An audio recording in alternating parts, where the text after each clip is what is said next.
전세 가격이 오르면 매매 가격도 동반 상승을 하기 때문에 결국에는 전세도 힘들고 매매도 어려운 시장이 되는 거죠. 지금까지 정부가 내놓은 정책들은 공급을 오히려 제한하는 그런 정책들이 대부분이었어요. 이게 공급 부분들이 해결이 되지 않으면 또다시 이제 집값이 상승으로 이어지는 또 이제 악순환이 반복이 되겠죠.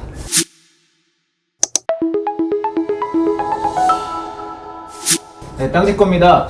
오늘은 그 양지영 RNC 연구소 양지영 소장님 모시고 한번 얘기 나눠보도록 하겠습니다.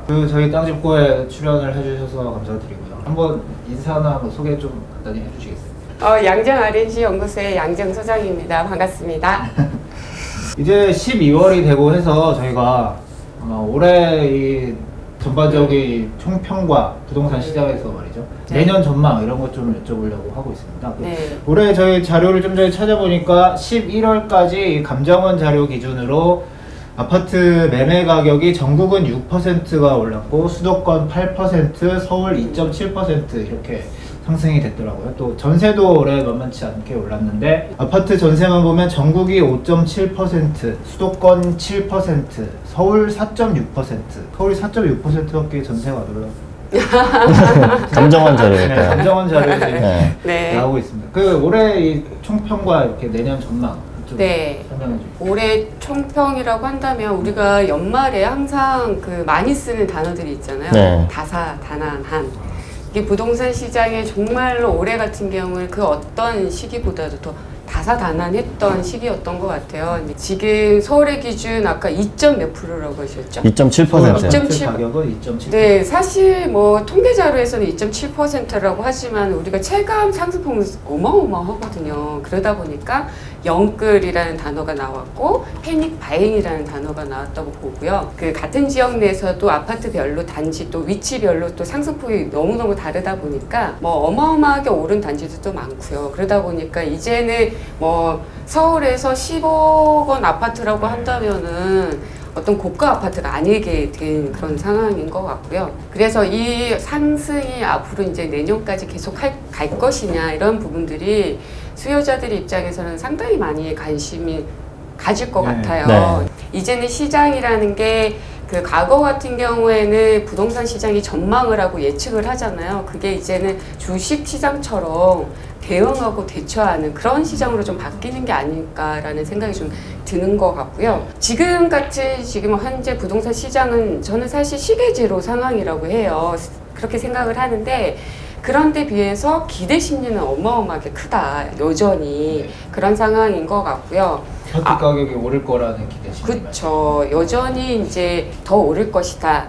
이제 어떤 리서치 자료들을 보면은 실제적으로 실수요자들이 보면 내년에 내집 마련을 하겠다라는 응답수가 상당히 많이 나오더라고요. 그만큼 어떻게든 내년에라도 내집 마련을 하겠다. 그거는 이제 집값이 앞으로 오를 것이라는 기대감이라고 좀 볼 수 있을 것 같거든요. 앞으로 시장이 이제 어떻게 변할 것이냐라고 예측을 하려고 한다면은 변수들이 많잖아요. 그 변수 중에서도 저는 매물, 이 상황이 어떻게 변할 것이냐를 고민을 좀 해봐야 될 것 같아요. 시장의 논리상 가격이 좀 조정이 되기 위해서는 매물이 쌓여야 되는 부분들이거든요. 근데 지금 같은 경우에는 매물이 쌓이고 있지 않은 상황이잖아요. 매물 자체가 장기 현상이라는 거죠. 그래서 결국에는 아파트 가격이 오를 수밖에 없던 올해 시장이었던 것 같고요. 전세 수요자들이 가장 두려워하는 거는 전세 가격 상승입니다. 그러니까 전세 가격이 상승을 하다 보면은 선택의 폭이 이제 줄어드는 거고, 거기다가 내 집 마련을 하려고 하는 수요자들 역시도 전세 가격이 오르면 매매 가격도 동반 상승을 하기 때문에 결국에는 전세도 힘들고 매매도 어려운 시장이 되는 거죠. 반면에 다주택자들이 가장 두려워하는 거는 시중에 넘쳐나는 매물이라고 생각이 하거든요. 네. 근데 지금 같은 경우에는 매물이 지금 나오지 않는 상황이잖아요. 갑은 이제 7.10 부동산 대책으로 인해서 법인 매물에 대한 부분들 규제를 많이 했었잖아요. 그래서 내년부터는 종부세를 비롯해서 세금이 법인 같은 경우도 상당히 높아지면서 매물이 많이 나올 것이다 라고 기대를 했고, 그에 따라서 매물이 나오기는 했어요. 근데 일부 매물이었지만 그게 이제 쌓였냐라는 거죠. 그렇지 않고 이제 시장에 어떤 기대감이 있다 보니까 개인들이 받아줬다라는 거죠. 법인 매물을. 그래서 매물이 나오지 사실은 쌓이지 않았던 거고, 다주택자들이 매물 역시도 마찬가지인 것 같아요. 다주택자들 입장에서는 내년에 양도세율이 네. 최고 75%까지 오르잖아요. 최고 세율이 이제 그렇게 오르게 되는데, 사실 양도세 같은 경우에는 내가 처분하지 않으면 상관없거든요. 그렇죠. 네, 그러다 보니까 팔지를 않는 거고, 거기다가 종부세가 문제인데, 종부세 같은 경우에는 다주택자들 입장에서는 만약에 1가구 3주택자다라고 했을 때 자녀가 2명 있는 가정이라고 한다면 사실 증여를 할 수가 있는 거잖아요. 그리고 결국에는 우리 어차피 이제 내야 되는 상속세를 미리 이제 증여세로 내겠다라는 분위기가 이어지고 있기 때문에 사실 이제 또 매물이 나오지 않고 증여를 하고 있고, 증여도 최고 이제 역대 이제 최대치를 기록하고 있는 것도 그거를 반증을 하고 있는 거고요. 내년에는 다소 매물들이 더 이제 쌓일 수 있다라고 저는 봅니다. 그러니까 왜 그러냐면, 아직까지는 다주택자들이라든지 법인의 경우 여유 기간이 있다라는 거죠. 내년 6월까지만 팔면 되고 고민을 할 시기가 있다라는 거죠. 아직까지는 여유가 있지만 내년 정도가 되면은 조바심이 생기고, 그러다면 이제 점차 이제 매물이 나올 건데, 중요한 건 여기서 매수자가 그거를 가져가겠냐라는, 매수를 하겠냐라는 거죠. 네. 그런데 저는 내년엔 다르게, 내년에는 매수세가 좀 꺾일 수 있다라고 봐요. 영끌을 막겠다 해서 신용대출까지 이제 규제를 가했잖아요. 이 부분에 있어서 대출 규제는 사실 구매력 감소를 이어질 수 있다라는 거거든요. 네. 결국에는 자금이 없기 때문에. 그래서 매수자들 입장에서는 자금 여유가 없기 때문에 선뜻 이제 매수를 하기 힘든 상황이 될 거고, 실제적으로 지금 같은 경우에는 종부세 고지서를 받아보면서 체감을 한 시기이거든요. 네, 지금이 딱 그렇죠. 그렇죠. 네. 그러다 보니까 매수자이자 입장에서도 정말 현금 부자가 아닌 이상은 지금 이제 대출도 어려운 상황에서 또 종부세 부담까지 체감한 상태에서 쉽게 좀 덤비기 힘들 것이다. 전반적으로는 좀 올해 같은 상승폭이 커지기는 어려울 것 같고요. 약보합세 유지를 가되, 아무래도 이제 좀 대출이라든가 상대적으로 규제가 덜한 중저가 부분들에 있어서는 또 다시 이게 상승세가 이어질 수가 있기 때문에, 전반적으로 이제 이제 예측을 한다면 약보합 정도로 가지 않을까 예상을 합니다. 내년에 좀 다주택자들의 매물이 어느 정도 나오고, 또 올해만큼 매수세가 약해질 것이기 때문에 약보합 네. 정리하면 이런. 네네네.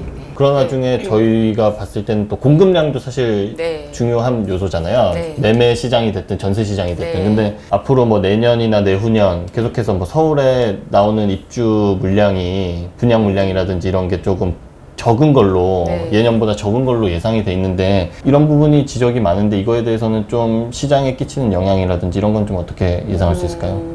그쵸. 지금의 어떤 집값 상승의 근본적인 원인이 공급 부족이라고 보거든요. 네. 그러니까 그동안 이제 뭐 재건축 재개발에 대한 규제라든가, 그리고 택지지구 촉진법 폐지 등으로 인해서 사실상 택지에서 그동안 이제 나온 물량들이 제로였다고 좀 봐야 될 것 같거든요. 서울의 입주 물량들이 그래도 이제 작년과 올해 같은 경우에는 서울 같은 경우는 각각 5만 가구 정도가 입주를 했단 말이죠. 네. 근데 이제 말씀하셨던 것처럼 내년하고 내후년이 정말 문제인 게, 내년 같은 경우에는 거의 절반으로, 문제는 더욱더 이제 내후년에는 더 줄어들거든요. 17,000 정도로 이제 떨어지게 되는데, 이 공급 물량 부분들이 이제 해소가 이게 이제 문제가 해결이 되지 않으면은 또다시 집값 상승을 또 부추길 수는 있어요. 네. 그 미래의 물량으로 예측할 수 있는 주택 인허가 실적을 보면은 더욱더 이제 줄어들고 있다라는 것도 확실히 눈에 띄거든요. 네. 그러니까 뭐 서울 같은 경우에는 5년 평균치를 보면은 지금 한 8,000 정도가 돼요. 근데 그 작년 같은 경우에는 3,000 가구로 줄었고요. 인허가 실적이. 네. 그리고 올해 같은 경우는 7,000으로 다소 높아지긴 했지만 여전히 평균치보다는 미달되는 부분들이 있고, 이렇게 공급은 줄어드는데 서울에 같은 경우에는 우리가 아시다시피 뭐 언젠가는 오르는, 결국에는 오르는, 그리고 만약에 똘똘한 한 채라고 한다면은 뭐 이 다주택자들 같은 경우 지방은 팔되 서울은 가지고 있겠다 이런 분위기가 강하잖아요. 네. 그런데다가 지방의 어떤 외지인 매수자들이 서울의 주택을 구매하는 수는 계속해서 늘어난다라는 거죠. 수도권의 주택을 매입한 수치가 1년 전보다 올해 같은 게 2배가 증가를 했고요. 네. 전체의 주택 거래 그 비중 중에서 외지인 매수가 차지하는 비중이 서울 같은 경우 올해 26%예요. 즉, 4채 중에 한 채는 지방의 외지인들이 매입을 했다라는 거죠. 그러니까 공급은 계속 이렇게 해결이 되지 않는데 서울에 대한 매수세는 더욱더 증가를 하기 때문에 이게 공급 부분들이 해결이 되지 않으면 또다시 이제 집값이 상승으로 이어지는 또 이제 악순환이 반복이 되겠죠.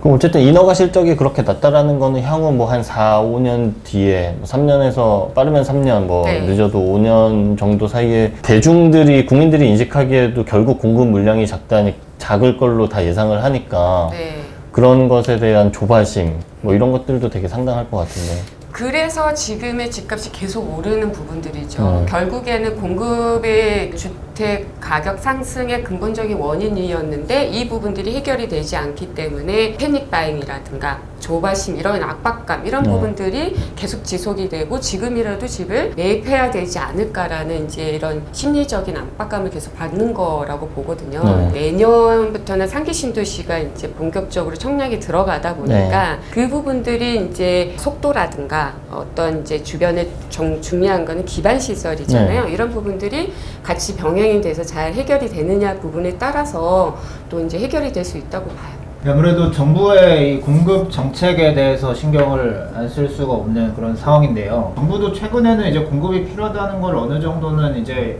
인정하는 것 같은 느낌이 들기는 하고 공급 대책도 몇 차례 내놓기도 실제로 했었는데 그 공급 정책들이 보면은 수도권에 뭐 자투리 땅 공급하는 건 일단 제외하고 뭐 공공 재건축, 공공 재개발이라든지 사실상 의구심을 갖게 되는 이게 진짜로 효과가 있을까? 맞아요. 이런 정책인데다가 최근에는 뭐 또 다세대 주택을 어떻게 짓도록 해서 선매입 방식으로 공급한다든지 아니면 호텔 그쵸. 임대주택까지 나온 이런 상황.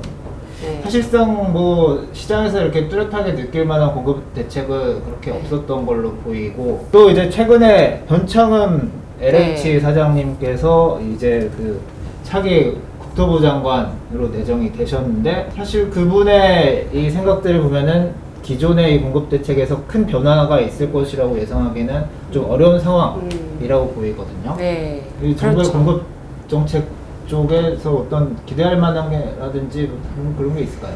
지금 사실은 기대할 만한 부분들이 상기 신도시 외에는 이렇게 눈에 띄는 게 없어요. 그러니까 상기 신도시 역시도 이제 서울의 수요를 과연 얼마나 흡수를 할 수 있을까라는 의구심도 좀 있거든요. 이게 집값 상승의 시초가 된 게 서울이었었잖아요. 그러니까 서울 수요가 서울의 집값이 계속해서 뛰다 보니까 젠트리피케이션으로 이제 그 서울에서 집을 못 구한 사람들이 서울 외곽 쪽으로 옮겨 탔고 만약에 어떤 상기 신도시를 비롯해서 어떤 공급 대책이든 시기적으로 봤을 때는 지금이 아니라 좀 더 2년 전만 더 이제 빨리 내놨더라도 이 지금의 어떤 이 수준까지는 가지 않았을 거라는 우선 아쉬움이 있고요. 뭐 어떤 공급 대책에 있어서도 말씀을 하셨던 것처럼 정말 실수요자들이 필요로 하는 그런 공급 대책이 아니라 대부분이 지금의 이제 집을 사는 사람들은 준 실수요자라고 보거든요. 내가 이제 들어가서 살기도 해야 되겠지만 어떤 투자 목적으로도 시세 차익을 줘야 되는 부분들. 그래서 집값 상승을 일으킨 수요층들이 준 실수요자인데 지금의 공급 대책들을 보면 거의 공공 임대라든지 그 임대에 초점이 맞춰져 있기 때문에 그런 부분들이 좀 해결이 안 될 경우에는 공급 대책의 큰 의미가 시장에 효과를 주는 부분들은 크지 않을 거라는 생각이 좀 들고요. 그러니까 변창흠 이제 국토부 장관 내정자 부분에 있어서도 그동안의 이제 과거 발언들을 좀 보면은 규제 완화의 쪽보다는 규제 쪽이라고 좀 봐야 될 것 같거든요. 그 임차인들을 위한 뭐 예를 들면은 계약갱신 청구권을 3년 플러스 3년에서 6년 부분들이 필요하다라는 룰을 비롯해서 뭐 보유세라든가 양도세 이런 거를 사실 불로소득이라고 보고 이게 한수를 해야 된다라는 부분들 이러한 부분들 규제 쪽이 상당히 이제 쪽으로 이제 되어 있기 때문에 사실 서울에뿐만 아니라 이제 국민들이 이제 필요로 하는 서울의 공급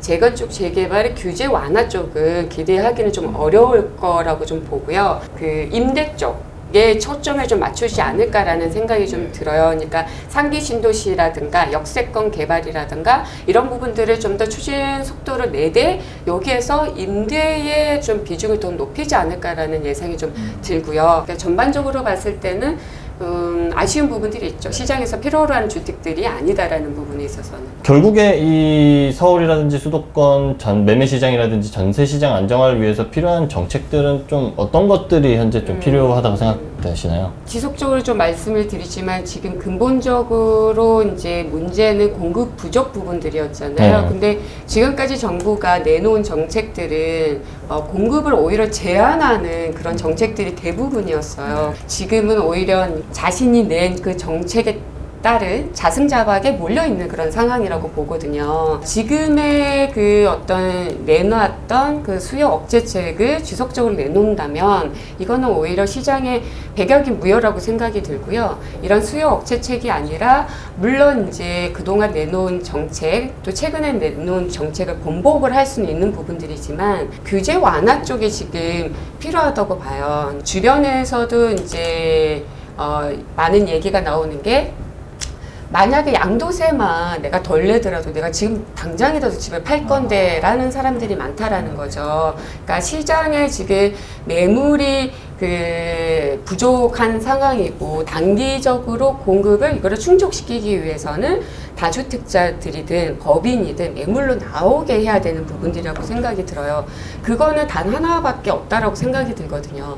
양도세라는 거죠. 그러니까 거래세 완화. 네, 거래세 완화죠. 양도세 같은 경우가 뭐 2주택자 같은 경우에는 기본세율 6%에서 46%까지 그리고 여기에다가 2주택자들이라고 한다면은 그 뭐 10%포인트씩 올라가고 3주택자는 20%씩 그 올라가는 거잖아요. 이게 앞으로는 더 높아진다는 거죠. 앞으로는 최고 75%까지 오를 건데 누가 세금을 내고 팔겠냐라는 거죠. 어차피 가지고 있으면은 똘똘한 한 채일 경우에는 결국에는 오를 것인데라는 기대감이 있으니까 차라리 양도세를 낼 바에는 종부세를 내겠다라는 부분들이라고 생각이 들 거고요. 그래서 단기적으로 시장의 공급을 충족시키기 위해서는 어떤 거래세를 완화를 해서 시중에 매물을 좀 나오게 할 필요가 있다고 보고요. 또 하나가 가장 이제 지금은 전세난의 이제 심각한 상황이잖아요. 이게 주범이 임대차 3법도 있을 거고요. 또 이제 그 앞서서는 실거주 요건 부분들이 상당히 큰 영향을 줬다고 봐요. 거주 요건 부분들이 또 이제 집주인이 들어가서 살아야 되기 때문에 시중에 나와야 되는 유효 공급 부분을 오히려 차단을 하는 거라고 보거든요. 그러니까 실거주 요건 부분들이 어떻게 보면은 이제 실수요자들의 시장으로 재편하겠다라는 정부의 의지는 이해는 하지만 지금 같은 경우는 오히려 이제 나쁜 정책이 됐다고 좀 보거든요. 그래서 실거주 요건 부분들을 좀 그 완화를 해줘서 어떤 임차 시장도 안정화할 필요는 있는 것 같아요. 아파트를 꼭 지어서 공급하는 것뿐만 아니라 그냥 가지고 있는 사람들이 좀 팔 수 있게 해주는 것도 또 공급 네. 대책이다. 네.